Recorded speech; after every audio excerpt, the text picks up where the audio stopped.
All right. This is a re-recording of the Memory On lecture because hilariously, I forgot to hit record when I started. It was a brilliant lecture. I'm kind of bummed out that I got to do it again. Not because I don't want to talk about it again, but because I just felt the way that I said it the first time, I was so satisfied with that I feel like trying to do it again is doomed somehow, in some way, on some level, to fall short. So I will do my best to keep that from happening while I talk about this topic again. So memory is what's happening here. I got to start with the definitions because that's what I always do for every one of these lectures. It's only one word. So memory. So what do I mean when I say memory? Well, it's a very specific. Opposite. The opposite problem. It's a very broad topic, memory. So to talk about memory, I have to say that it's more than you can explain in a single sentence without being allowed to ask questions about how specific the definition is. So I'll explain what I mean by that. Memory works in different ways. We have different kinds of memory, which means the word memory is by definition a catch-all. The word memory is like a filing cabinet where a bunch of different folders of specific types of memory live. So that's the best way I have to describe how memory is organized, at least on a level like that. So this green screen technology is just terrible. Trying to show this little picture here. I got this light behind me that's not helping me out. So put my camera over here. Had none of these production issues last time. There we go. That's going to have to be good enough. So when I talk about memory, the definition that I'm going to use for this lecture is memory is the retrieval of information that a human being has access to. And when I say a human being has access to, I mean specifically information that is stored inside them somehow. So the memory for a person, for the purposes of this lecture, is not the pictures they have on their smartphone. It is not the papers and pictures and games and things that they have on their hard drive. There are arguments to be made that certain expressions of those are representations of the consciousness inside a person, and I would be first in line to do a whole lecture on how that's 100% a very good argument. That argument is not relevant to the scope of what I'm talking about now. So this is more of a procedural type of lecture where it's less about the metaphysical ramifications of what memory is and a lot more about these are the tiny parts of memory. Here's the order that they work in naturally. Here's how you make that order work for you.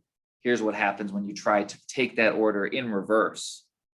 So if you put the cart before the horse in the world of memory, things happen for your mind that are not good for you. And they hurt and they're self-inflicted and they don't feel that way. And they become very difficult to find because, well, I'll get into that later. So the first thing I'm going to do when I talk about memory is I need to talk about everything that's involved, who the players are, like what the relevant entities for memory are. And so there is 4 players, and then there's really 3 subcategories. So I'll name the players. The 4 players are the 4 different types of consciousness that inhabit your body, or at least the 4 types of consciousness that inhabit our bodies that I can explain in this very specific way. So I'll give the definition for what I'm using to rope those in. So it's not just this free floating magic box that I can hide any sort of idea inside without having to show my work. No, I'm going to explain who those players are and why they get the definitions they do. And then the types of memory, which is just the sensory memory, the short-term memory, and the long-term memory.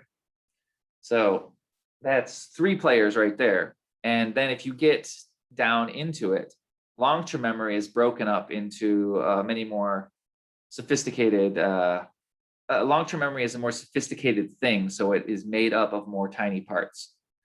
So long-term memory is, the players of that are your implicit memory and your explicit memory. And I'll go over with what each of those is. And your procedural memory and your declarative memory, which are two different types of things. And then finally, your declarative memory, which is a part of your explicit memory, is made up of semantic memory and episodic memory. And so those things, it's like, wow, that's a lot of pieces. Ugh. I like how when I lean back, then my green screen just makes me disappear. It's like I'm a magician.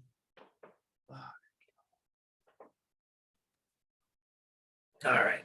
So we got, I'll start with the players then. The players are the different types of consciousness. And when I talk about consciousness, I'm going to keep using the same rules and definitions that I've been using for this entire lecture series. So when I say consciousness, I'm not talking about this magical pie in the sky. Only human beings have consciousness, and consciousness is this sort of mystical thing from the soul. And you can make a case for the beauty of consciousness needing to be elevated to the importance of the soul. And there's ways to explain how all of those things could be different expressions of the same idea. That's not the idea I'm talking about here. The idea that I'm talking about specifically is the ability to make a decision or a comparison independently. That is my definition of consciousness. That is not to say that that is everything that consciousness covers, but that seems to be everything that consciousness does on some level. Consciousness compares, and we've done a whole episode on the language of consciousness, which is me showing my math to make that statement. So I'm not going to review that now. If you're watching these out of order, don't. The tiny pieces before these last 5 or 6 lectures, which in my opinion are some of the more interesting and useful ones, are 100% essential. So if you really try to go out of order, you're just going to run into words that make you angry. And you're going to blame me because you didn't have the patience to listen to what I mean when the vibrations of my mouth are trying to share what they intend rather than the meanings that are pinned on them when those words reach the ears of another person. So if understanding is the goal, I need to be the one that says what I mean when I speak. And that's everybody, by the way. If other people are telling you what you mean and you are listening to them, stop it. That's not their job. And if you're letting them do that, that's not good either. That's a very poor way to find self-identity. You shouldn't find your self-identity in the opinions of people who might think you're wrong. That's a changing target. And it changes by whoever's the loudest person in the room. And sometimes that person is going to be you, especially if somebody tries to point that out. That is a pattern. You see that all over the place. Anyway, so the types of consciousness. So I'm talking about consciousness is a thing that has the ability to decide independently of an outside force.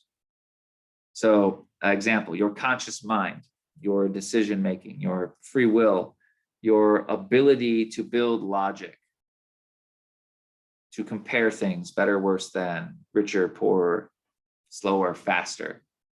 The conscious mind is able to set boundaries and limits arbitrarily. So your conscious mind sets the stage and decides what is there relative to what is not. And that's all it does. And your conscious mind acts in the moment.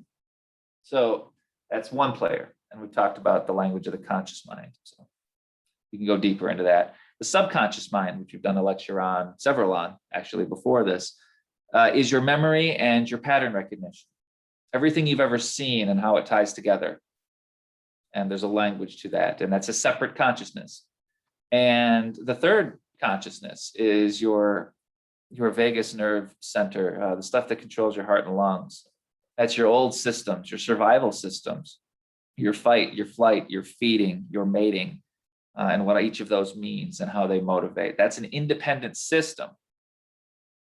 And it's been measured medically with equipment that we have designed to measure this type of activity. And we're not measuring comprehension, we're just measuring localized activity that happens on its own.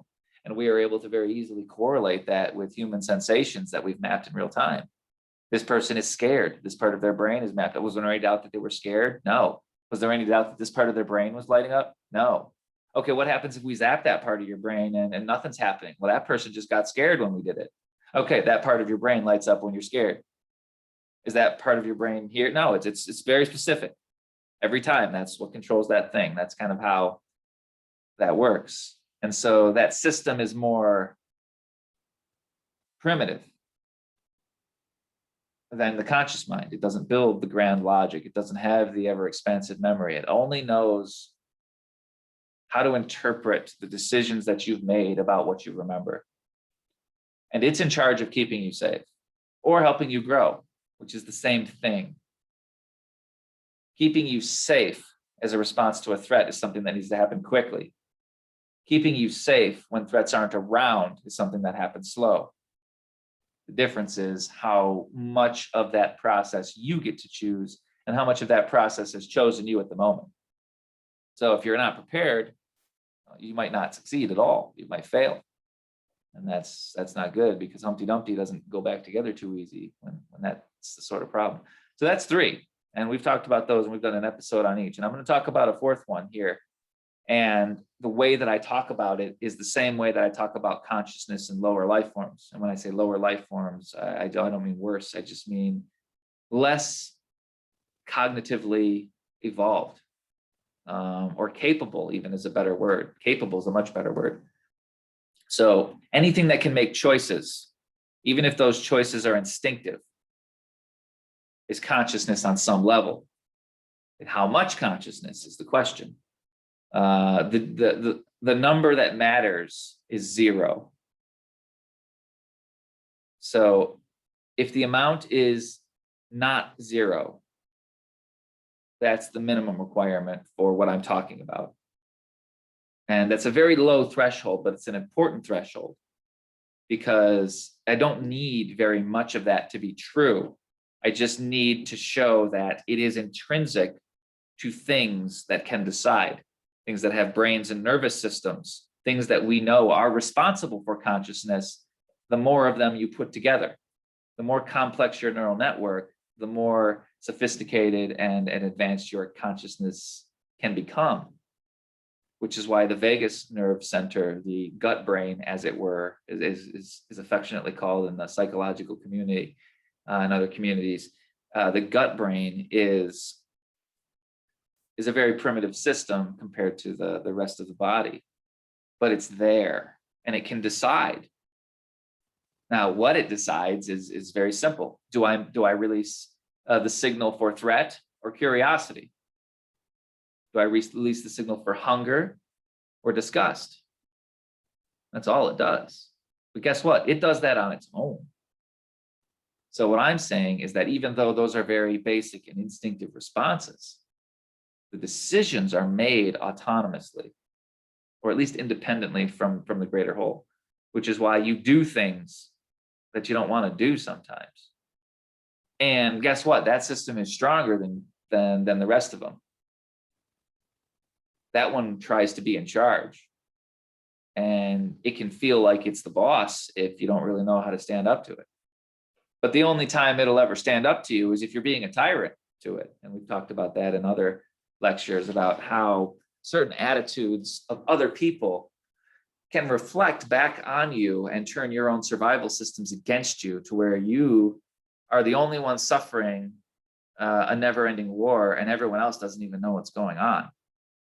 So that's how some of that behavior becomes self-defeating. We've covered that in many lectures. Just about every lecture talks about how to avoid being self-defeating, and this one's going to be no different. So when I talk about consciousness like that, I say that a bug has consciousness. Not very much. Nothing that you could really do anything fantastic with from a human perspective. But that frankly, to me, is because the human perspective has far too little majesty and appreciation for what it means to create life on any scale. I think the way that life can make itself is it's incomprehensible, at least to me as it is now. Even on the smallest level, we can't do it. We can clone it. We can modify it. We can use the systems of life, but we got no freaking idea how to build it from scratch. We're not even close. And then if you want to start the chain there, that's an incredible enough journey on its own, but add to that the assumption that some folks have, who knows, maybe they're right, that all of it started from hydrogen gas, because that's what the theory is that was around after the Big Bang, which is the other theory about where all the stuff came from. And that breaks down when you go back to before that moment, because we really don't know. We don't even know that moment happened. We can just say that if that moment happened, it would explain some of the things we can see now, but we have no way to verify it. We have no way to know if our universe was an isolated event that produced it, or if it was a combination of things and that was just part of it. We don't know. No way to know either, unless time travel, backwards time travel is invented, and we can go back and see it and measure it and look at it and know what questions to ask when the thing is going on, or be able to record data when the thing is going on. Now that's a horse of a different color. But the argument is, if you accept all that, sure, why not? I can engage a highly hypothetical argument that depends on a lot of things being true at the same time as much as the next guy, maybe even a little more if I try hard. So I assume all that's true, but I say, okay, my assumptions stop here because that's already fantastic on its own. I've given you a universe without explanation as your initial condition. You explain to me how hydrogen makes it go. And don't miss any steps. And that might sound like an unfair and tall order, but frankly, the explanation of life on any meaningful level is an unfair and tall order. That's why it's interesting. So when I talk about consciousness and things like insects, I'm far more likely to believe that an individual is diminishing consciousness unfairly than I am to believe that consciousness is not present in a thing that knows to run away when something goes wrong. So there's that. All right, so that's the scale of consciousness. So why do I go through all that trouble to set the bar so low? Well, that's because I have a low bar that I'm going to talk about, and that's your liver. So I was watching a video on boxing, and it was about the effectiveness of the liver blow and why that happens. So for those of you who don't know, the liver blow is a boxing move. Yeah, you punch somebody in the liver, and if you hit them clean, they go down. And it doesn't matter who you are. You're Mike Tyson or Evander Holyfield or whoever the big boxing names are that don't make me sound old. Floyd Mayweather. Oh, that doesn't help. Now, you get the idea. I could say Manny Pacquiao, but that's really just making it worse. Ian McGregor. No, he's a has-been too. Not that he still couldn't whoop my ass. He's just not competitive in the UFC anymore because those people are all monsters and nobody gets to be top monster for long in that world. But the point is, you don't care which one of those guys you are, and they will be the first person to agree. You do not want to get hit square in the liver because it'll put you down, sometimes more effectively than a blow to the temple. And so the question is, why? So I had that question. And the video was nice enough to show me like one of those little 3D representation X-ray models. And the liver is surrounded by almost like a spider's cocoon of nerves. And that's a unique thing in the body. We see representations of that in other places. Excuse me, early day today. We see representations of that in other places. But the liver is really kind of a standalone in the sense that it's not protected inside the skull, number one. But number two, the liver makes decisions without the brain. And those decisions are what to do with the emotion chemicals. The liver is the traffic control cop. It sends the right chemicals the right way. So the brain decides what's true, but the liver decides what to do with that. That's a very important distinction. But that's all it does. And it's got limited access to information. So let's talk about consciousness having scales, because that's important for this. Your conscious mind gets a lot of resources and has a lot of tools tied to it. Your conscious mind, your unconscious mind, and your survival systems all have direct access to your five senses, plus anything else you can imagine to pay attention to that's useful.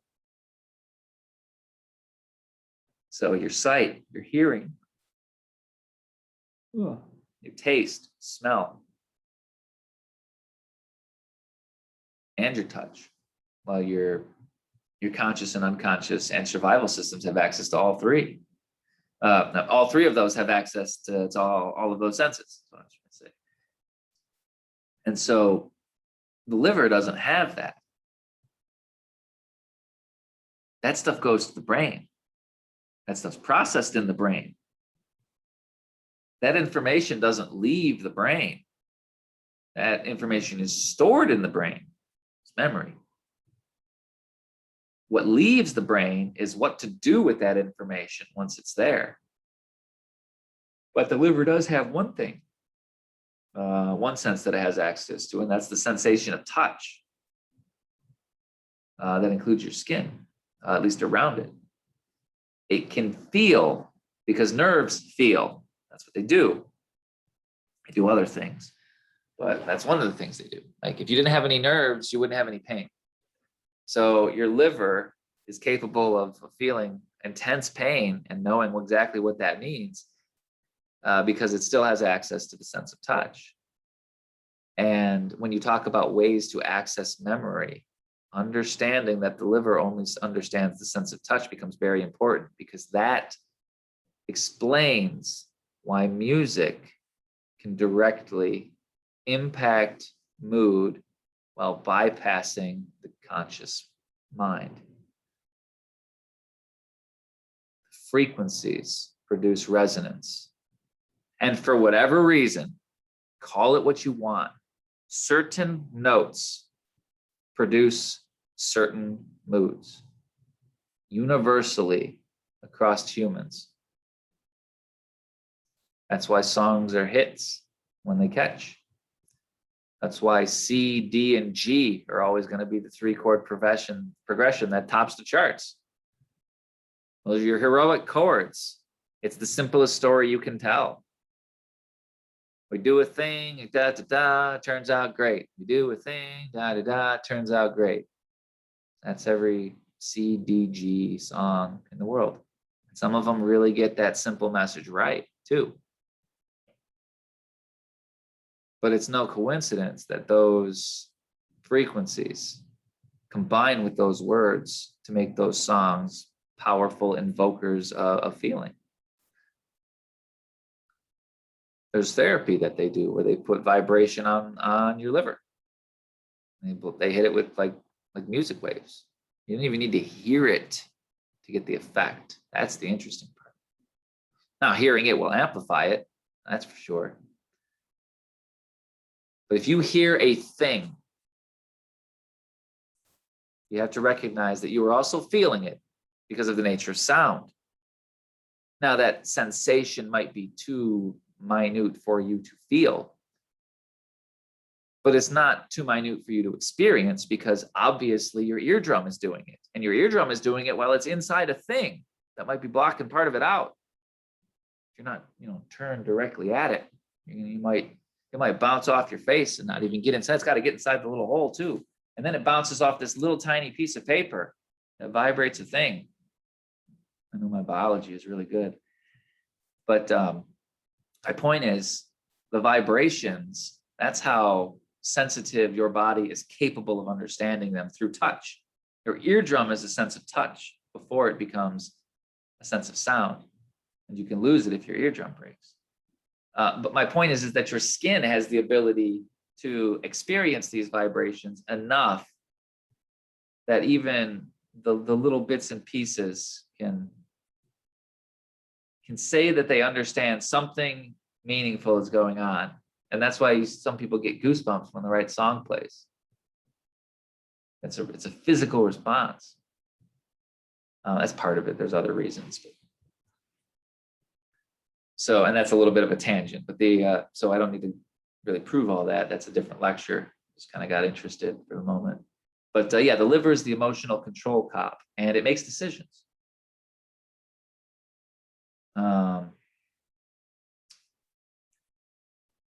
That becomes important when we talk about memory. And I'll tell you why. Okay, so those are the four main players: conscious mind, ideas, and decision, comparison.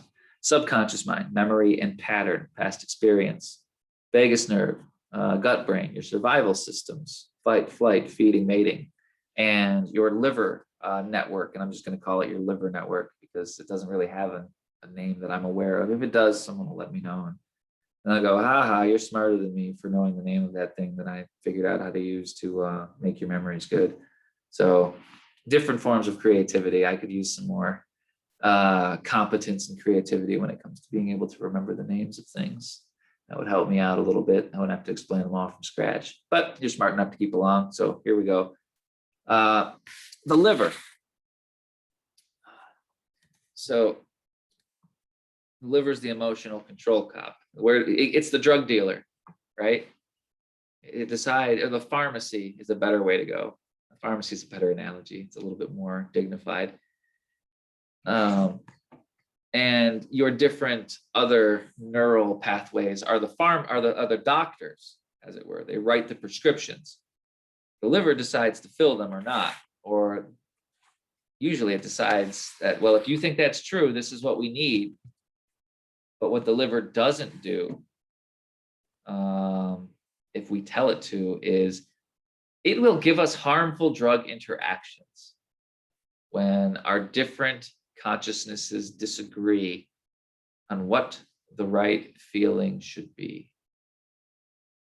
That's where we get mixed up. So I'm going to talk about that a little. So that's the thing, is the system does what it's told, but if we tell it to do something stupid, it won't stop us. So I'm going to start with so those are the four players. Now I'm going to talk about the different kinds of memory, and I'm going to start small and work my way up. And that'll make sense at the end of the lecture why I'm doing it that way. First one is your sensory memory. So sensory memory, well, that's the information that you physically experience and remember. A different term for sensory memory, and this is a simplification, but it's good enough for this, is your muscle memory. All right, things that you have done before, things you don't need to think about doing. You have to learn how to walk. Once you learn how to walk, all you have to do is remember how to walk. And your sensory memory is a part of that. Now, your sensory memory is not infallible, which means you can program muscle memory wrong. You can use improper technique that becomes ingrained. In sports, they call that learning bad habits. And then you have to unlearn bad habits of technique. So the sensory memory, the memory of the senses has the fastest activation time of all the different types of memory. So since I mentioned that, while we're talking about memory, I have to talk about how memory is organized. Memory has an order of operations, which means it's not just a buffet where you can choose a little of column A and a little of column B. And as long as you make sure to throw all the right parts in, it doesn't matter what order you did them in. That is not the way memory works at all. Memory is a linear function with predefined steps along the way. And I'll show you what happens if you take those steps out of order, because it'll be very recognizable, hopefully eye-opening, because it was for me. So sensory memory is the fastest memory we have. It's reflex, conditioning, learned behavior. It knows before we do. Just relax and follow your training. Let your body do what it's trying to do. You know, those are things that you hear about that. Just try to, don't fight yourself. You know how to do this if you could just get out of your head. Those are all things and phrases that point to the power and efficacy and then the efficiency of a properly calibrated sensory memory. So that's number one. And that one's first in line. Less than a second is how long it takes that one to go. The next one, short-term memory. That's called working memory. And that's about a minute, less than a minute, about a minute. So I should bring this up right now because I'm sure someone else will if I don't. And I brought it up in the lecture last night. I have a terrible memory. Because either I have a terrible memory because I have ADHD, or having a terrible memory is diagnosed as having ADHD because memories are formed by focus. So if you can't focus and pay attention, your short-term memory is going to be restricted. So, Tom, if you have such problems with your short-term memory and paying attention, why are you talking about memory at all? Well, I would be worried about that too, if being able to figure out how a thing works over time has anything to do with being able to remember things in short bursts. Meaning I don't need to have a good working memory to be able to figure things out. What it means is that I have less time to figure it out. I still can do the same things. I just have to learn how to do them faster and more efficiently, which means at its core, I need to understand how to make the most of my memory so that I can build modular and reusable parts without having to use them. Like I need to remember how things work to effectively be able to navigate a new situation. I can't do both at the same time. I don't have the attention span.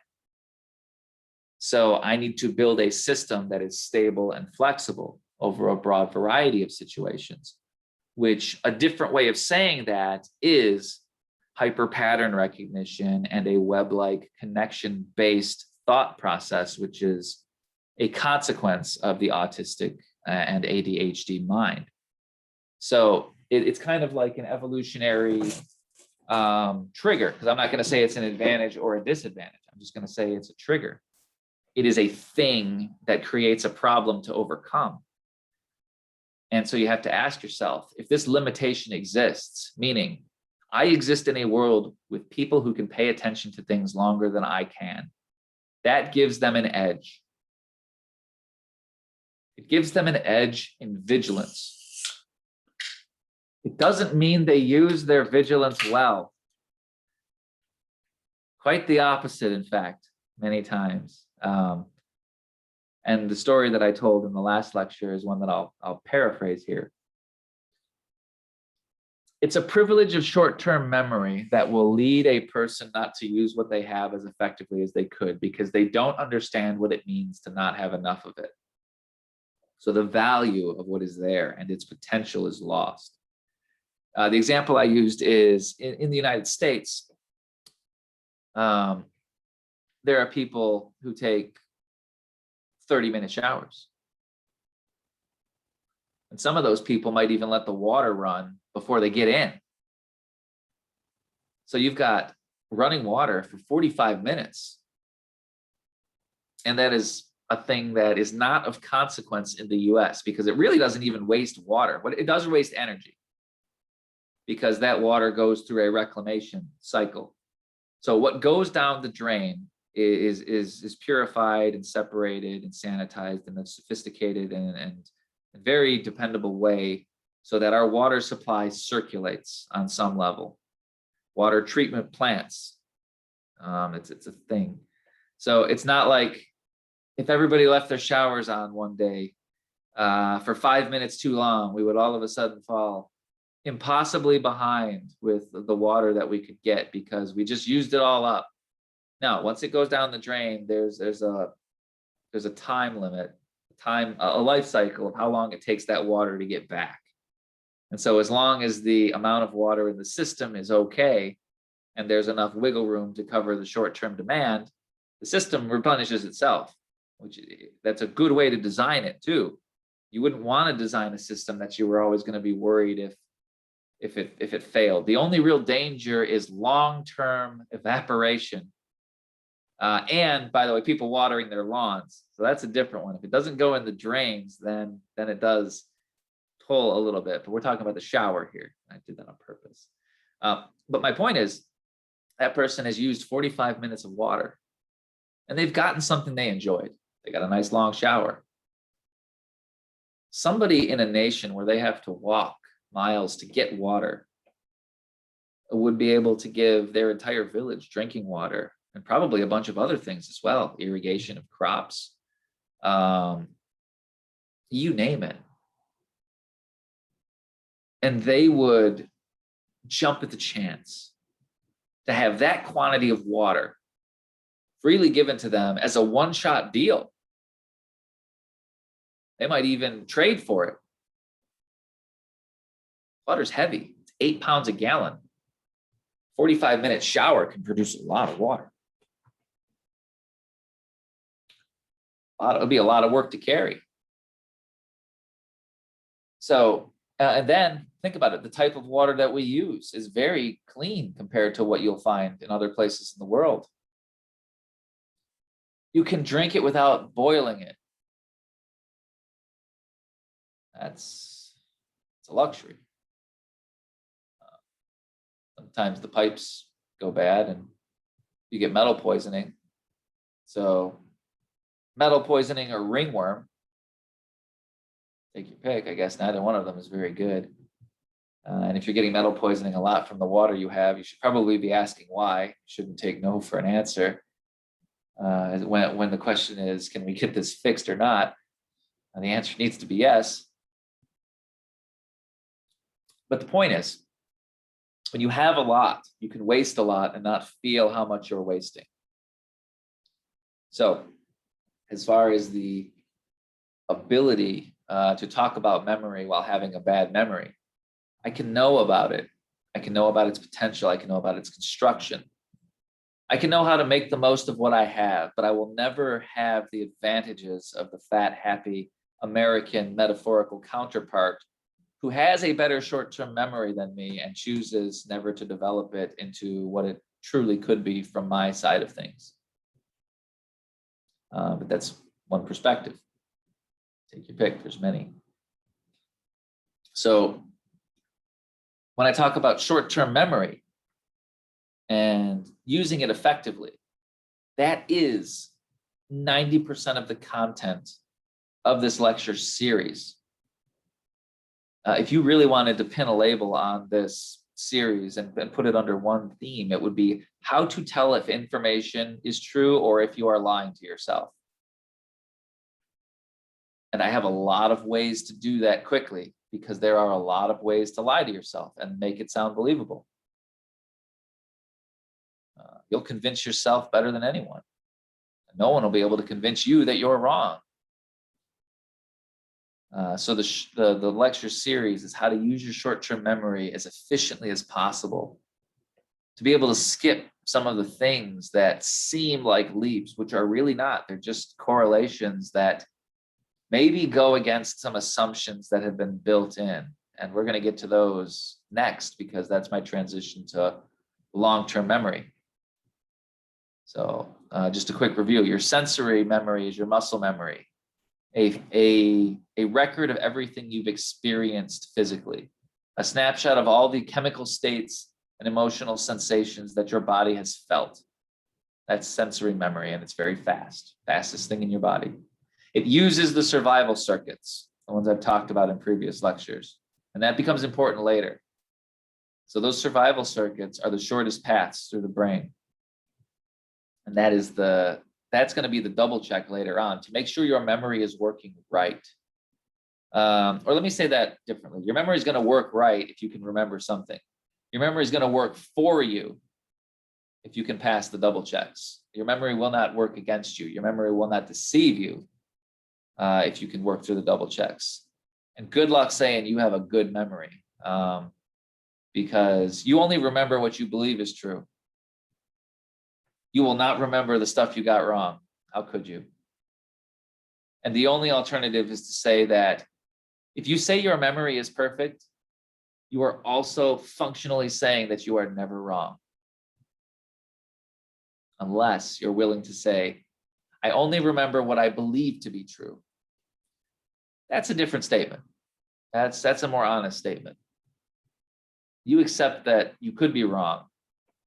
You could have remembered it accurately, but the things that you decided were accurate were wrong. That's the difference. So now we're going to talk about long-term memory. So now we're getting into the lifetime stuff, the total recall. And this is where the magic happens, all right? Your long-term memory is a complicated storage device, which means it needs organization, which means if that organization is ignored, the system will not do as much as it could. It's like a filing cabinet where all the papers are mixed up. You could find anything in there. If the pages need to be organized by date and they're not, you can grab a few, and with enough time, you could get something together. You'd kind of have the right dates, and they might even be in the right order. And if you really spent your time combing through everything, you'd get exactly what you needed. But it would be a lot faster if you had that stuff organized in a way that made the retrieval process simple, where you could just say, I need all of the information from blank and blank, and you had that separated to begin with. Well, that is what happens with your memory, retrieval speed, when you integrate the proper order for how memory does things. Meaning, you don't get to decide how your body stores memories. It's beyond you. It's a machine that does that. You don't get to tell the light bulb how it turns on. You get to decide if it's off or on, or someone decides for you if you don't pay the electric bill. But just because you can remember things doesn't mean you get to decide how that information is stored. So an awareness of that process lets you know what is and isn't possible. Meaning, like let's say your lungs, for example. You can't breathe in and out at the same time. There's an order of operations. You can't breathe at all with a paralyzed diaphragm, a muscle that makes your lungs go. Which is why a different boxing lesson, if you get punched in the solar plexus, that's why that hurts. It momentarily paralyzes your diaphragm and makes your lungs not work.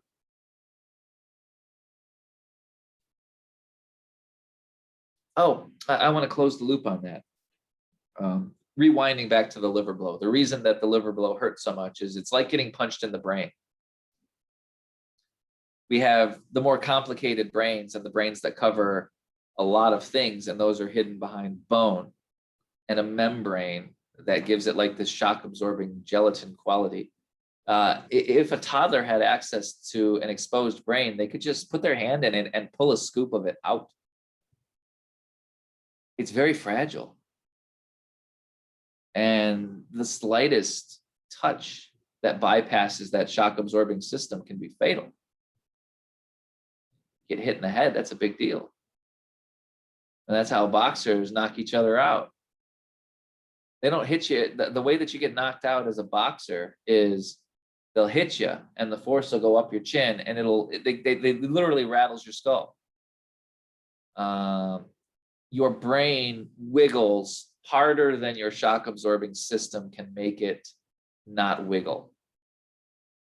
And as a result, it shakes your brain. And even shaking it a little bit, oh, that's bad news for the brain.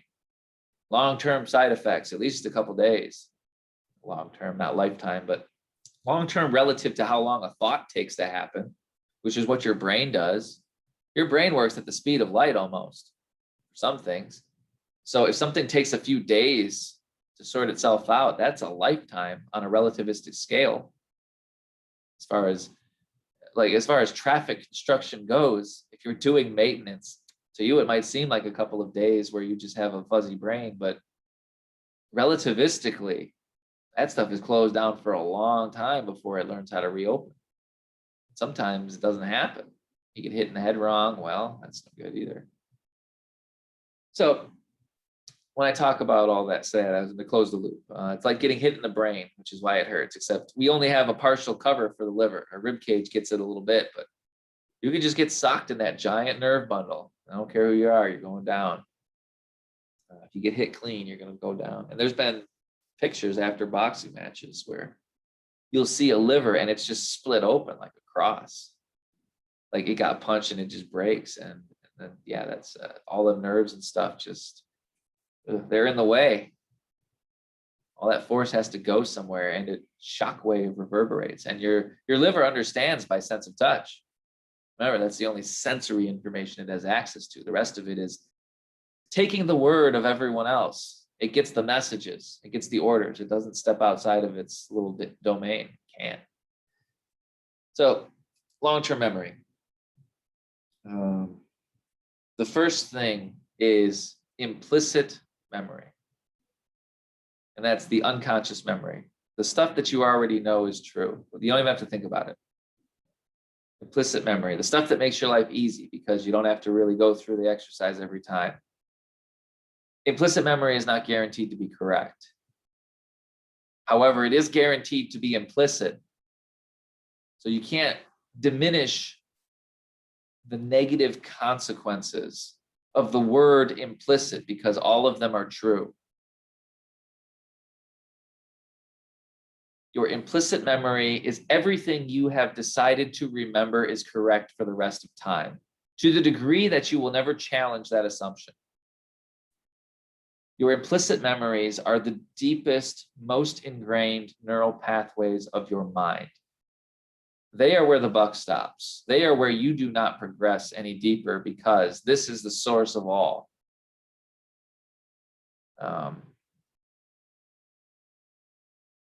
It's fast, okay? It's the fastest part of your short-term, or that's the fastest part of your long-term memory in terms of decision-making, of relevance, all right? So your implicit memory is in charge of relevance, if you get down to it. Which means you can hide things there that you need desperately, but you always remember are not relevant. I'm going to stand up and walk around. My back's a little sore. Moving around, sitting down too much lately. All right. Now, am I going to even appear on camera? Man, what a just there we go. All right, now it's good. That's working for me. The screen technology and Zoom's got a little bit to learn yet. Come on, AI, catch up a little bit here. That's a pickle rig. All right.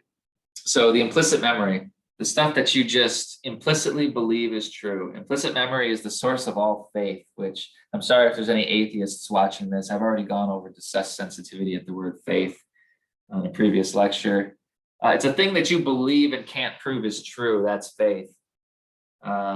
If you believe you can prove everything true, then you believe in yourself more than most people believe in God. So congratulations on that one. That's a real trick. If you can put that out on paper and sell it, there's a world of self-help to be done in the field of depression. If you can make depressed people elevate themselves above God, that would probably fix their depression. I don't know what other problems that would cause. I think there's less extreme ways to cure depression, but the implicit memory is the stuff that you believe is true. So That means, and I'm going to use depression as an example. Of course, my depression is chemical. Why would I even question that? Of course, I believe there's nothing I can do because I'm stuck like this for the rest of my life. Now, implicit memory are your deepest neural pathways because they're the ones you use the most. Your brain pathways work like muscles at the gym. The ones that you exercise are the ones that grow. And that includes how often you practice the art of defending your depression. How much do you stick up for why it's impossible to change if you suffer from depression? That's a question I asked myself one day when I realized I was helping my depression keep me depressed. At the very least, you shouldn't cooperate with it. Why would you? Unless you don't know what you do if you didn't have it around. Well, getting out of depression is hard because to not be depressed, you have to learn that you have value. You have to believe it, which is a different kind of implicit memory. Depressed people will often say, it doesn't matter what I do. Or nobody thinks blank.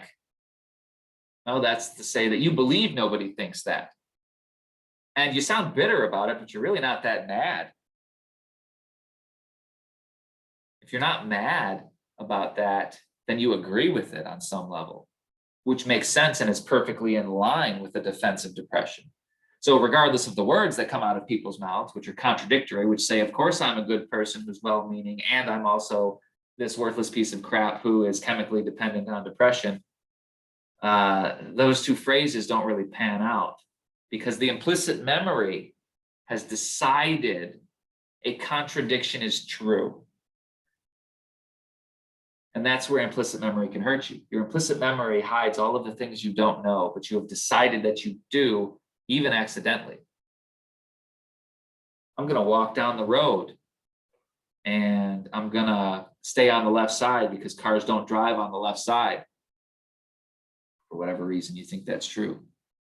You could walk down that road 100 times and say you always do it at the same time of day when there's no traffic. So you get 100 confirmations that this implicit memory of assumption is true. And this is a silly example because the complicated examples are harder to find. So I'm hoping this example is one that gives you the tools you need, because I can't build every tool that every person needs. I can only show them the pattern of how. It's a creativity exercise because the ways you can fuck yourself up are infinite. And I don't have infinite time to unfuck them all. I only have enough time to unfuck them for myself and hope that my patterns are good enough that you can apply them if you need them, or that someone else can if you don't. Really do this for me. And I think that there's enough universal connection between human beings, at least through language and emotion, that some of what I figured out has to transfer, at least on some level, at least to some people. So the implicit, you could make the decision that the cars don't do that. Well, here's what happens now. All of a sudden you change your routine. Same road, different time. And one day there's a car that doesn't belong there. And you just be like, wow, what's that all about? That never happens. That shouldn't happen. Something's probably wrong with that car. Something's probably wrong with the driver. That driver must be drunk. That's a silly example, but let me give you one that might hit a little closer to home if you're an angry person like I was. Why does that person keep asking me questions? Why are they trying to trap me? How are they trying to trick me? That person must be bad because they made me feel bad. Maybe. Or maybe that person asked you a question that made you self-conscious. The question itself was innocent, but the reaction was real. Well, that person just made you feel bad. If you have wrong assumptions about what it means to feel bad and where feeling bad comes from, you might look at the closest thing to you that you can recognize as a thing that is not you and say, that must have been the thing that made me feel bad. Of course, this completely ignores that all of our sensory information combines inside of our brains and produces emotional responses based on the decisions we make about what's going on around us, and then amplifies those based on the degree that we feel that those decisions are threatening our personal safety and survival. So to say that another person makes you feel a specific way, well, I've covered that in a different lecture at length about how that's really a discussed sensitivity at owning your own emotions and knowing what it means to have them, because you're a human being who's going to experience these things by accident. And if you never accept that these emotional accidents are human experience, you'll blame other people for them all the time, especially when they go wrong. And you'll probably deify people who make them go right. Either way, you won't be responsible for them, which is not a good thing, because anyone who can make you feel halfway decent becomes a source of love that you're supposed to be providing yourself, and a source of self-worth that you're supposed to be providing yourself, which means it can be taken away, which means it can be leveraged. It can be used to extort.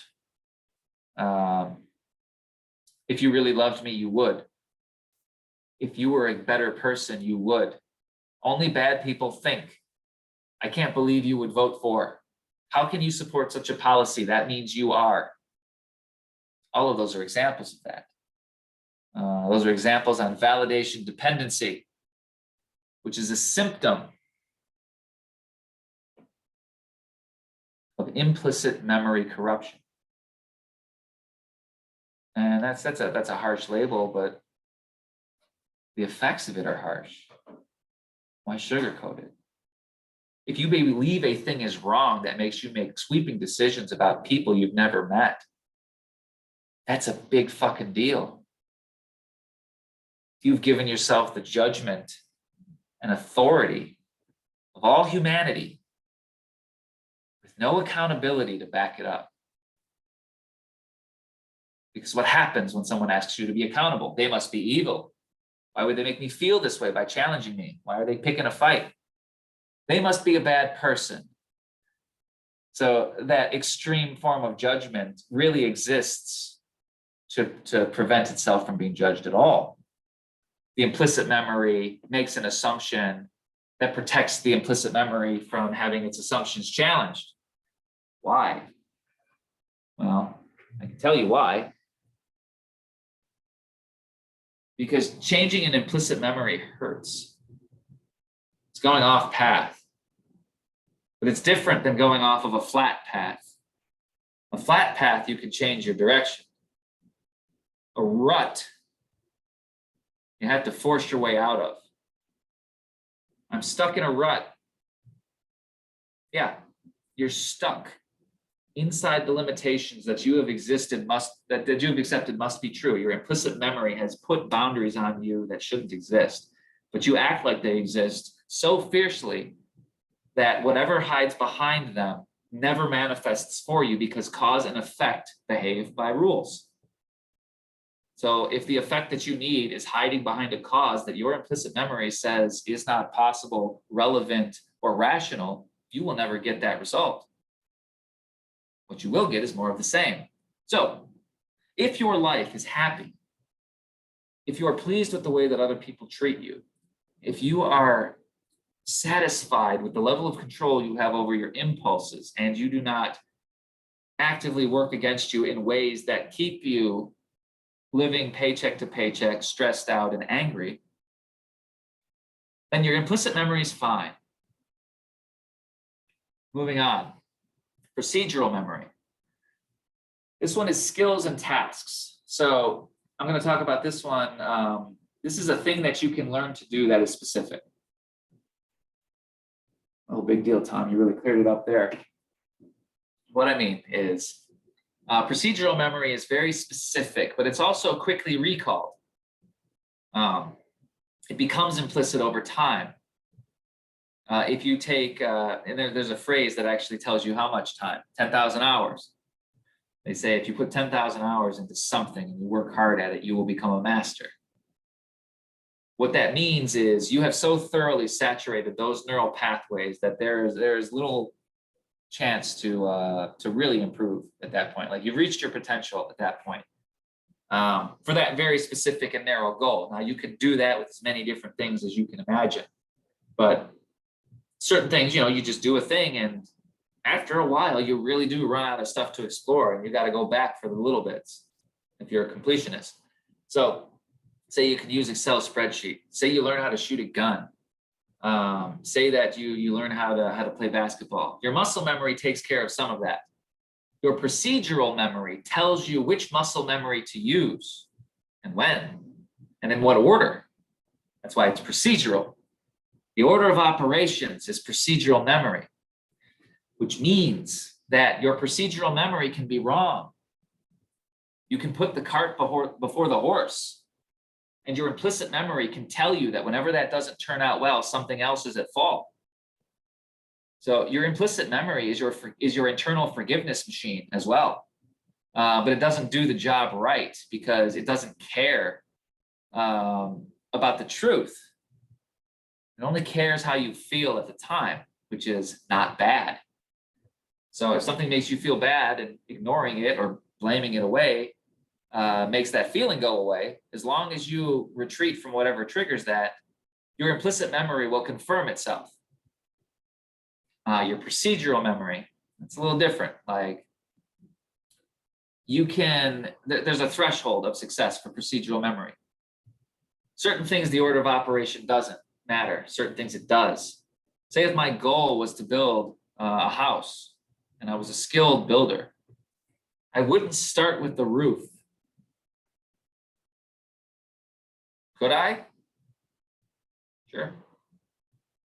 Would it be as cheap? Would it be as efficient? Would it be as easy? No. There's a reason the roof goes last. Lifting things that are heavy is hard. Building a thing that is heavy and having to lift it up on top of something that hasn't been built yet because the roof is the top of the structure.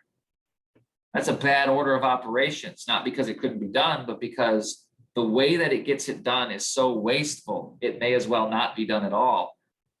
Because doing it that way puts you at a competitive disadvantage compared to everyone else who does it right. Meaning equal skill will fail to superior order of operations. And superior order of operations can beat superior skill, depending on how far apart those worlds are. And so when I talk about the procedural memory, that's what I'm talking about. What's the right way to do this? So that's the implicit and procedural memory. That's the one side of it. And both of those can be wrong. All of these can be wrong because these are only as smart as you are. They're processes, they're not gods. Neither are you, neither is anybody. So that's where the devil's in the details, quite literally. If you want to get metaphorical, there's a way to connect that, but I'm not going to. Religion is a different lecture series that I've done. So explicit memory, that's your conscious memory, all right? That's your, best way to put this. I had a really good way to say it yesterday, and I felt like I was just super on the ball. Your explicit memory is the things that you can actively recall. Your conscious memory, what you decide you need to remember, all right? The decision on which memories are relevant. So that's linked up with your implicit memory, you see. There's certain memories that it's already been decided are relevant. Well, what you've decided is relevant is rarely going to be the best tool for the job, especially if what you've decided is relevant is going to set you back. If your relevance causes problems, your explicit memory is going to need to jump in because it's going to need to remember what else counteracts the thing that just got dragged along. So that's the explicit memory. And you can remember that wrong too. Your explicit memory, your conscious memory, it only remembers what you believe to be true. And so I'm going to go deeper than that because the explicit memory is actually made up of smaller parts. So the concept of explicit memory for me is a little tricky But when I look at the three things that make it up, it makes a lot more sense and is more useful because it's the order that these go in that seems to really open the doors for me, not necessarily the way stations along the way. This is an example of what I've talked about with procedural memory. This is where a very specific order of operations can overshadow a gap in skill, which is what I'm talking about when I said, why can I talk about memory at all? Is I have a good procedural memory. I do. And that's a compensation because that's a long-term memory. Think about it. If your short-term memory is bad, your long-term memory is going to need to learn how to adjust. Thankfully, you'll have time to try again and again, which is using implicit memory and procedural memory to check and try. That's where your creativity comes from. If you reset that process and try to make it go a different way, that's creativity. You trip the implicit and procedural memory circuits and make them run around each other. That's creativity. If you really want to get down to it, the way to trigger that process is explicit. So, thing about procedural memory. Actually, I want to talk about procedural memory because I remembered something I said yesterday that was kind of important about it. Procedural memory is also Pavlovian response, which means you can train yourself to remember certain things at certain times or to do certain things at certain times. And I'll give you one example. Whenever I struggle with physical dexterity, wood shop, playing guitar, playing piano, doing art, making copper trees, building tables, all of that's physical memory, physical tasks. When I struggle with those, the moment I recognize that I'm struggling, because I can feel what it's like to struggle, I've done it before, a little bit of anxiety and my hands aren't doing what I want them to. I've trained the response to ask the question immediately. Do I need to speed up or slow down?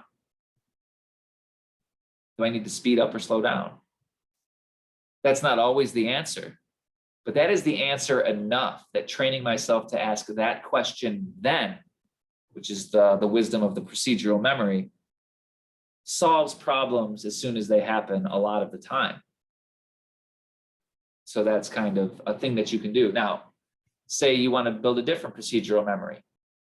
I have depression and I'm defending my depression. Wait a minute, I just defended my depression. I probably shouldn't do that. Condition, response, condition, response. I defended my depression. I didn't mean to, but I did. That was implicit, right? It was unconscious. You did it because you just assumed. You recognized that you used a destructive implicit memory and you trigger a procedural memory response that you train. Condition response. I just had that depressed view of myself and I'm defending it. Wait a minute, why am I doing that? I should probably stop. One, then the other. And then the more that you use that pathway, the more it becomes implicit over time, because what makes a procedural memory implicit is repetition. Which means if you do it enough and you do it right, eventually you won't have to think about it anymore. If you're doing it wrong, it's all you'll be able to think about because your memory has a defense mechanism. It will not store something that doesn't make sense. It will not. It will replace it with nothing. Nothing concrete. But if you believe you understand what's going on all the time, you're going to fill in those gaps with gossamer. And gossamer is a word used to describe, the literal translation is the stuff that dreams are made of. Or fantasy is another way of describing gossamer. So if you fill in the gaps because you've created paradox, or a better way to say that is your paradoxes will create gaps that you won't see. And you'll just assume they must be full of what they should be full of. They're really full of shit. And the more a person fills in their gaps and says that it's okay without being able to answer questions about them, the more full of shit they are. Well, maybe that's their fault and maybe it's not. It depends on how hard they work to defend questions that attempt to see if they know what's going on. Like if the assumption is being made that if the implicit memory says that somebody makes me feel bad when they question me, and then the explicit memory decides that person must be bad, that's the cycle. All right, I feel bad. This person made me feel bad. Uh-oh. Well, now you get to the declarative memory, which is a step below the explicit memory. Facts and events. It's a fact that person made me feel bad. Was it? Well, that person was standing next to you when you felt bad, and that person had words come out of their mouth when you felt bad. But they didn't make you feel bad about those words, and other people could have heard those same words in that same tone, in that same presentation, and been perfectly fine. So really, the reaction sensitivity is what's being measured, but the implicit memory just assumes that that comes from someone else, because anything that hurts me can't come from me, because I would never hurt myself on purpose, because I'm always trying to avoid hurting myself. Well, that's faulty logic, because trying to avoid hurting yourself will cause you more pain, when pain is not an option. The option is how long and how severe. And the answer is to avoid pain, usually a little bit of it every now and then for a very specific reason results in the least amount of pain over the greatest amount of time. But if you run from the least amount of pain because choosing it is more scary than having it choose you, you will feel the full brunt of it. And because you didn't choose it, because you chose to run from it instead, you chose not to choose it, but it chose you, even though it all comes from inside you and finds you, because paradoxes are a thing that don't get stored in the mind. The implicit memory will look around and say, well, obviously I wouldn't do a thing that would hurt me. Everything that comes after that implicit assumption is flawed, fundamentally, because the right answer hides behind what they've said is not the right answer. So everything else is wrong. 0% chance to get it right when the implicit memory has it wrong. The only right answer is to examine the implicit memory. When that's happened, there's a way to prevent it from happening, which we're getting very close to.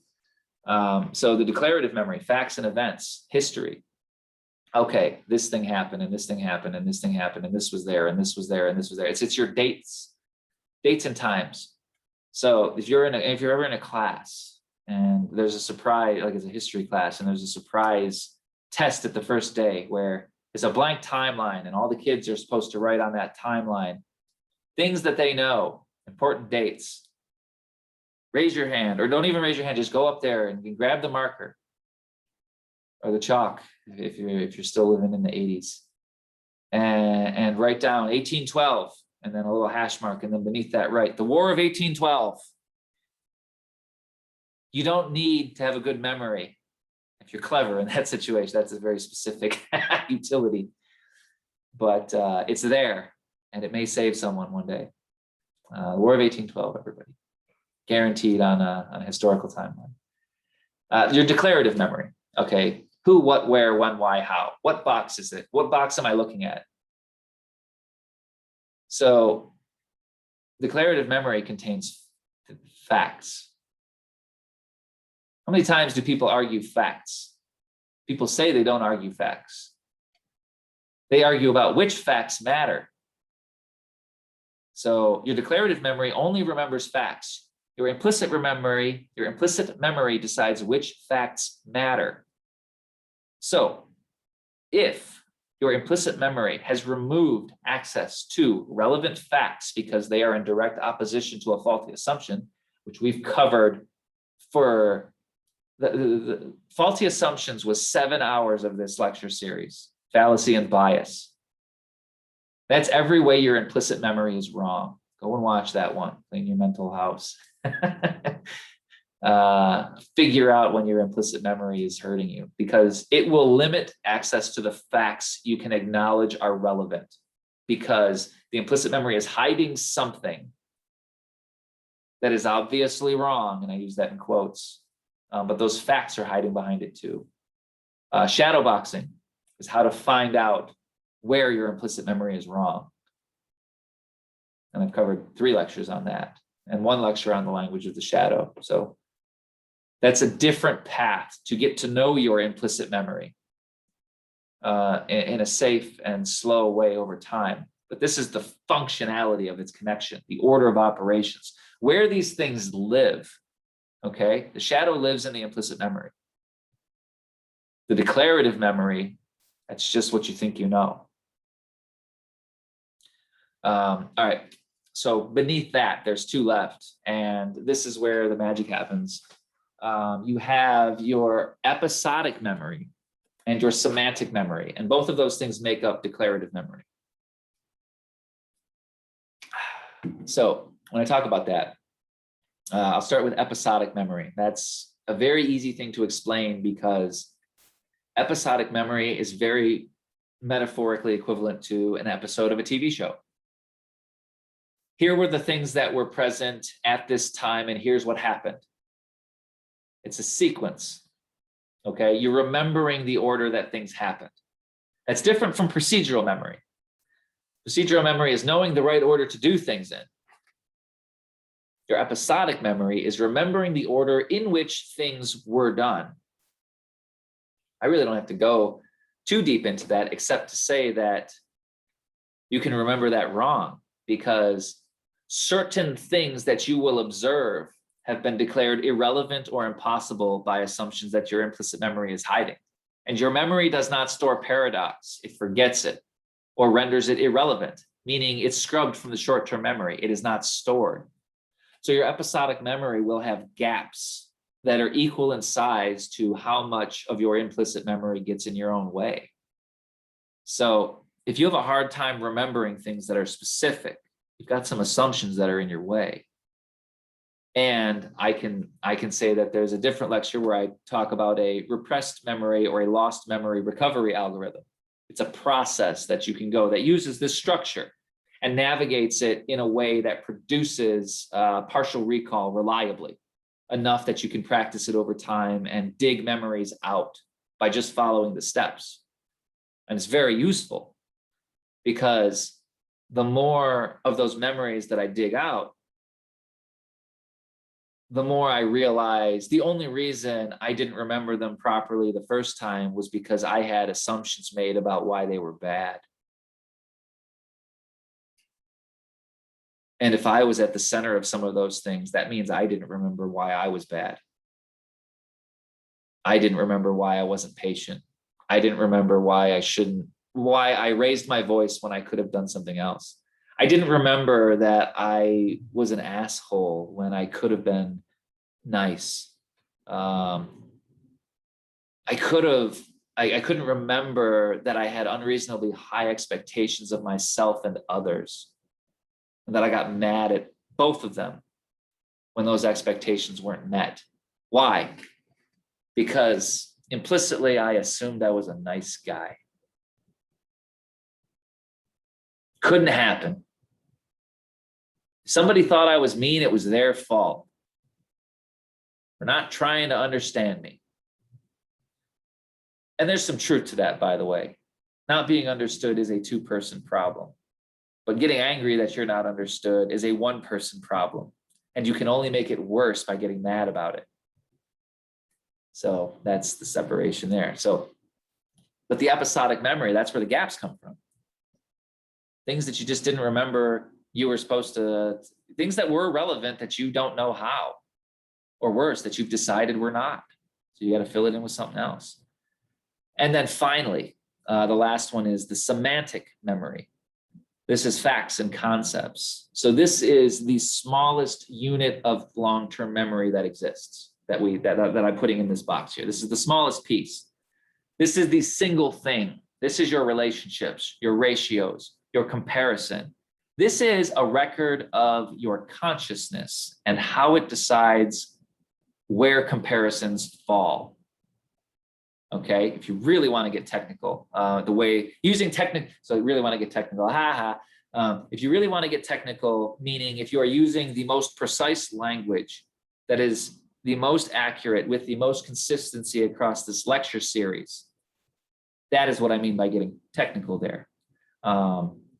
Your semantic memory is the remembrance of your own consciousness in the moment that it decides. I don't need that bulky concept, so I'm going to reduce it down to something simpler because it functions the same way. And you do that in math all the time, and I covered why that's allowed in a different lecture. And Many calculus books also cover why that's allowed, so long as you get the conversions right. So semantic memory is the smallest piece of information that you can remember.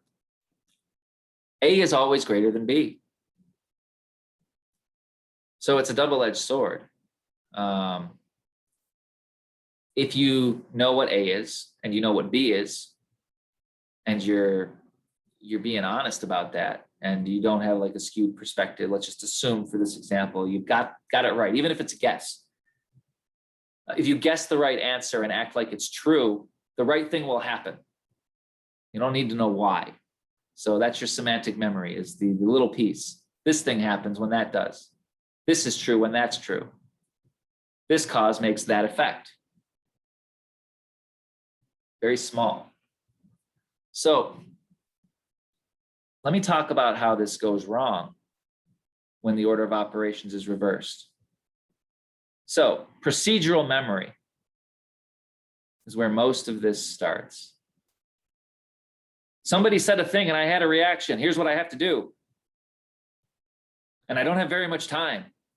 So I better rush and be very angry at the same time, and go fast and be aggressive and be angry because, oh boy, I'm really in a pickle now because I just had a strong reaction to a reaction. And then the implicit memory kicks in. I don't like having strong reactions to things. They make me feel bad. That means something bad is happening around me. And it can't be me, because nothing bad ever comes from me for me. So it's got to be what I'm looking at. So what am I looking at now? And then the explicit memory says, oh, I'm looking at this person who said this thing. And I remember another time they said something I didn't like too, which means this person is bad because they make me feel bad. And I know this because I had a strong response. So then they go down that chain and say, oh, so now I have to remember every time they were bad. And they use the declarative memory to create a timeline, which is the list of previous grievances. If you've ever been in a relationship, the list of things that make you an evil bastard and you're not allowed to say no. Like somehow your personality and being are not allowed to update over time. That's incompatible with implicit memory, by the way. So if somebody does not allow you to update their opinion of you over time, they've got problems with you that are baked into their implicit memory, and they won't challenge them. Nothing will change it because those pathways don't change. But going further down the line, then they will remember the experiences. And guess what? They've got fallacies and biases and paradoxes in there, but they trust the implicit memory that the feelings that make them feel bad are bad, and that the explicit memory says you are the source of that. So the episode has that haze around the entire thing, where now the assumption that you're bad taints the entire event. Oh, so you saw him parking his car, but he was driving a little fast. And so you know he was in a bad mood. And that's why he almost hit me. He almost hit me. He was 2 feet away. He didn't even see me. He didn't even look at me. That's how much he wanted me dead. He didn't even know that I was there, or we pretended that I wasn't there, when maybe that's possible. Maybe you are this secret agent with an arch enemy who will go to those lengths to torment you on the pedantic level of driving a foot away from you at a slightly high speed, while pretending you don't exist. And that's part of their master plan to unravel you mentally. Maybe. Or maybe it's possible they were in a hurry and didn't see you, and you weren't on their mind at all. But you got scared. And you felt bad. And that person was there. And you remember that person was bad. So this story confirms it, because while it's possible they didn't see me, because it was that person, they must have. And then the semantic memory is the tiny, tiny facts. That person was in a bad mood because. That person doesn't like me because. That person hates women because. That person's a bigot. That person's a racist. That person's evil because they vote for. That person's immoral because they don't vote against. That's the semantic memory, the smallest unit of emotional information, the smallest unit of long-term memory information. So what I've done is I've shown you what happens when your memory runs in reverse, when your long-term memory encodes in reverse, when your procedural operation for your memory is backwards. And here's how to test it. So you don't have to take my word for it. If you suspect that your big decision, if you suspect that a big decision has been reached in haste, ask the smallest confirming question of measurement that you know.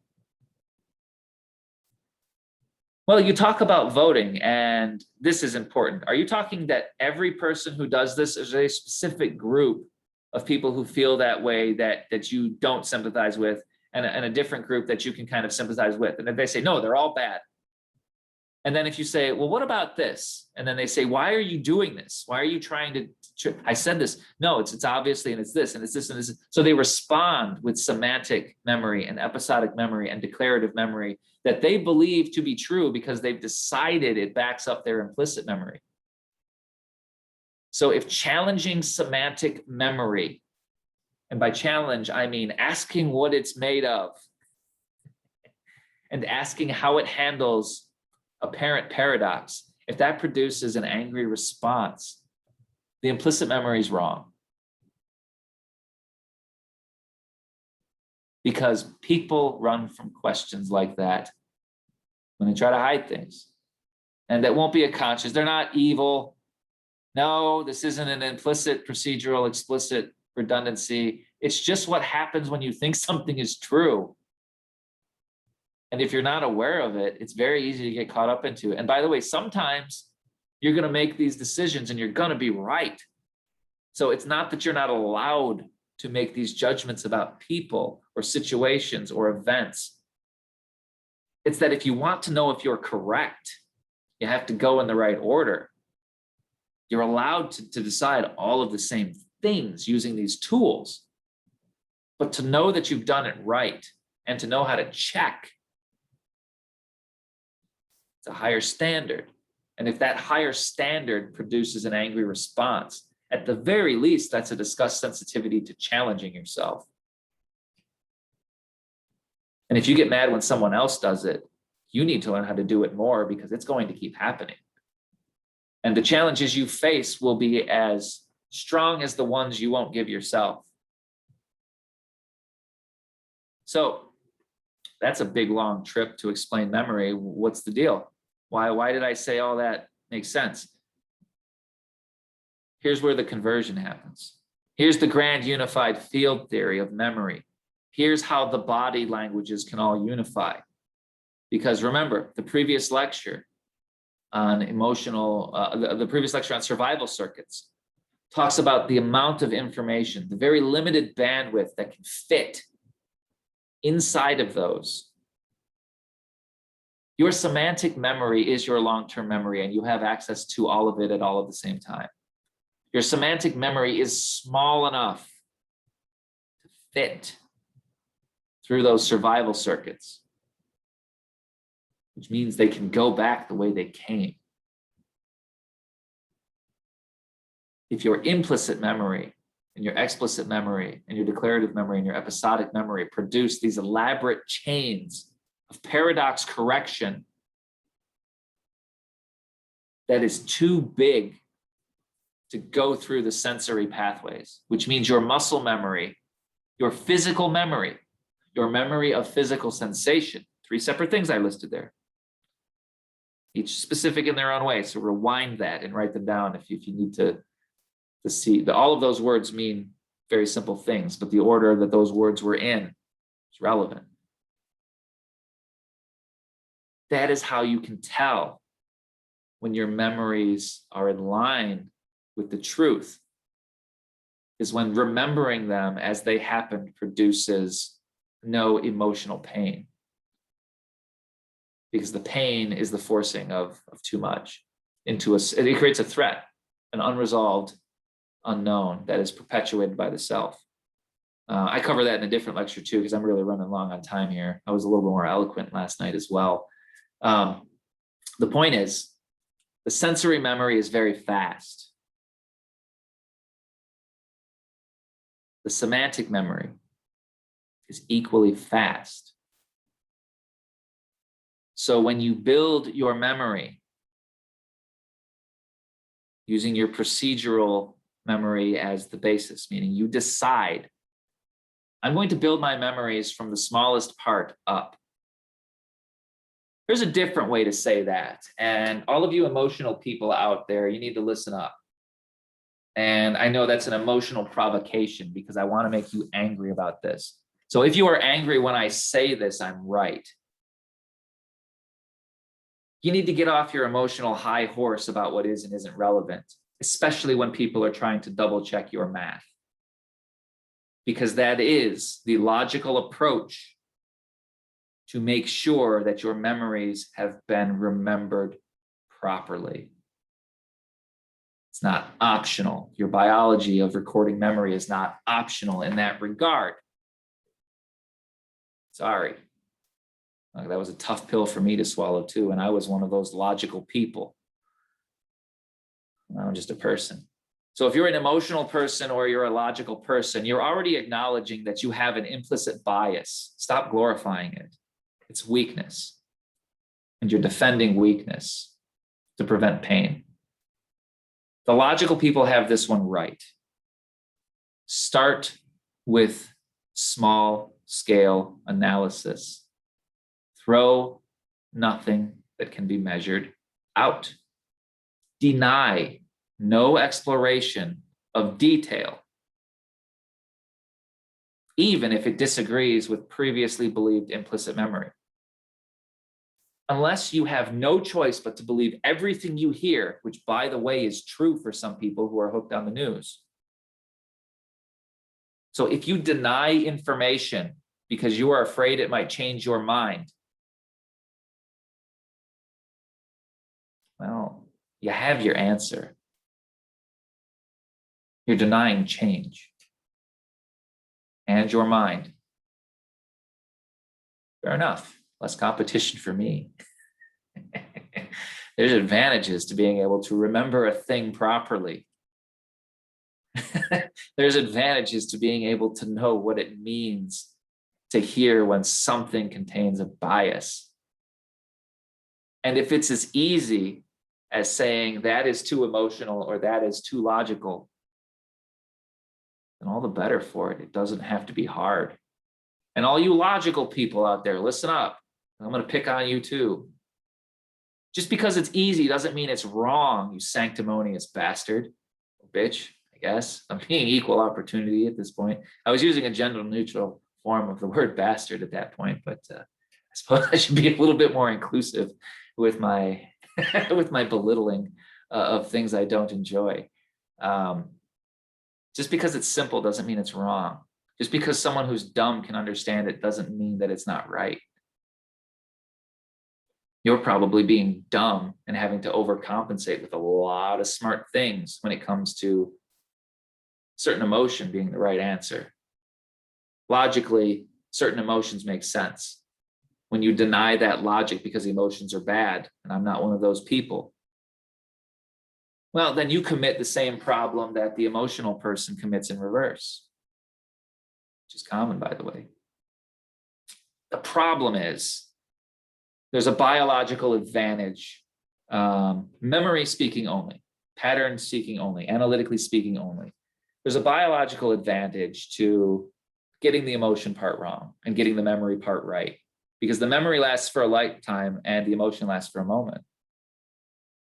So the emotion has more power in the short term, but the long-term memory has the ability to generate power through procedural memory over time.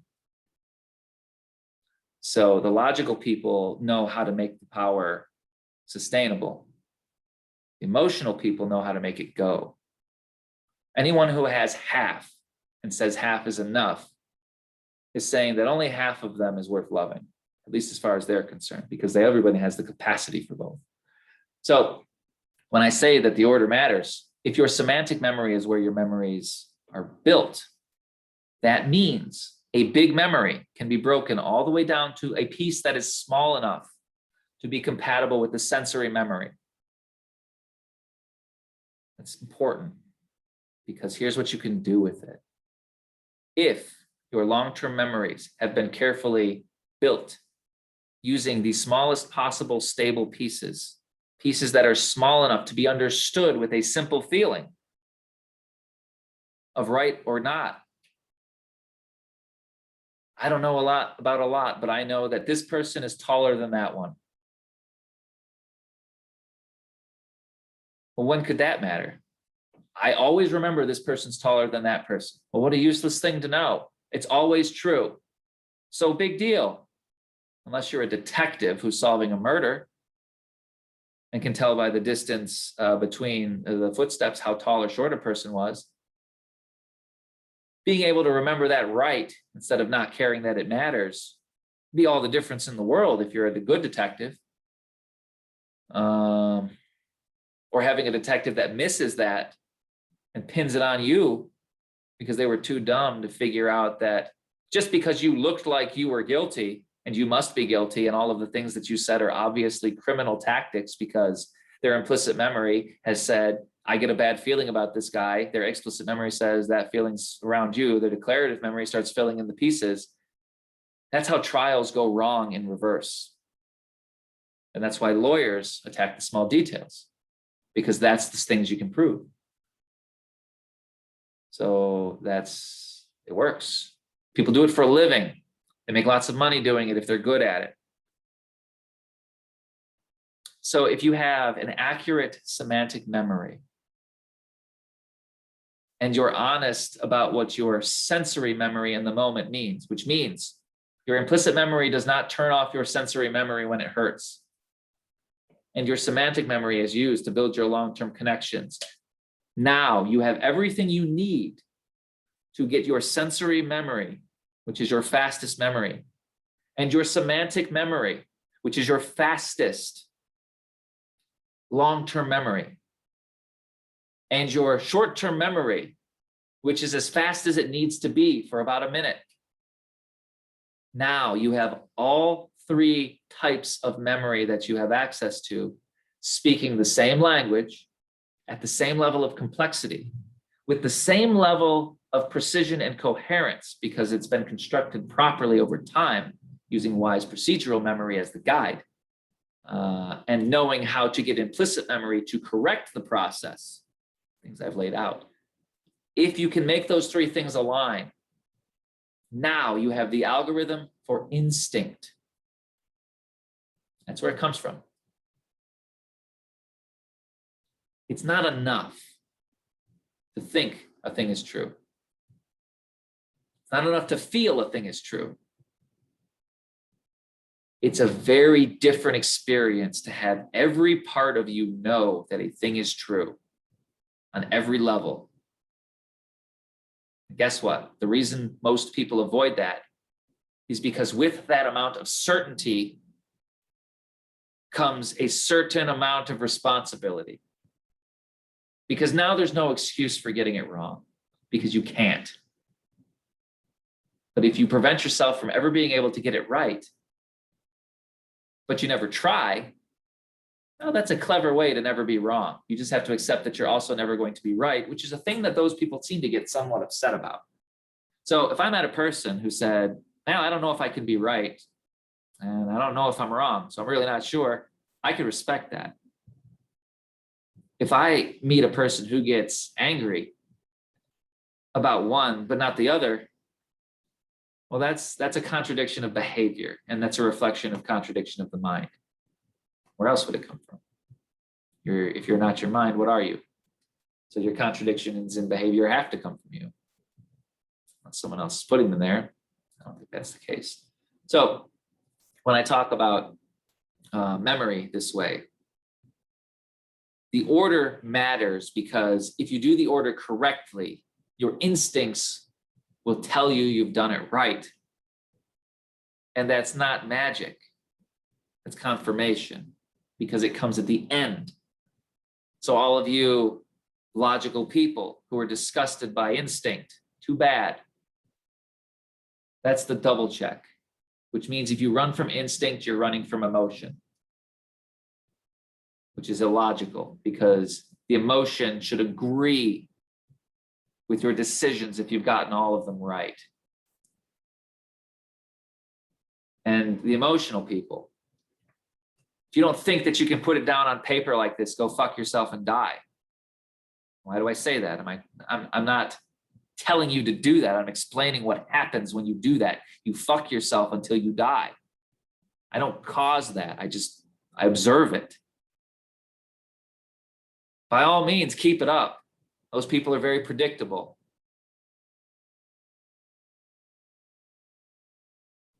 That's the other thing. Something that is wrong in your implicit memory is not wrong in everybody's implicit memory. Which means you might be blind to something other people are not. Subjectively true for all of us in the right direction if we take the time to find it. If you have the wrong kind of implicit memory, the wrong kind of person can take advantage of that because they know where you will never go, which means they can put whatever they want as the choice for wherever you won't go.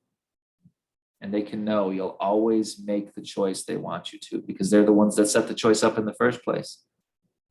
And the only reason they made the comparison to the thing that they know that you won't ever challenge is because they knew it would work. It's a straight up manipulation. And the more that you believe you are immune to it, the easier it is to get it done. Because guess what? If somebody's lying to you, it doesn't have to feel bad. If somebody's fooling you, it doesn't have to feel bad. The people who are bad at it make you feel bad. People who are good at it make you ask for more. How many times do you watch the news every day? How long before you feel disconnected from the world?